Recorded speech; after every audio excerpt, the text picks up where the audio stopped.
శ్రీకాకుళం జిల్లా కవిటి మండలం గొంద్యలపుట్టుక గ్రామంలో అమానవీయ ఘటన జరిగింది.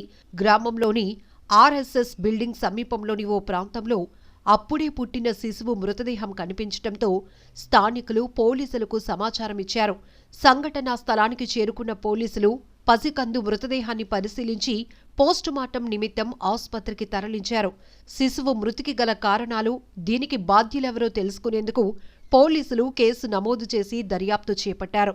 శిశువు మృతదేహం చూసిన స్థానికులు చలించిపోయారు. మహిళలు కన్నీళ్లు పెట్టుకున్నారు.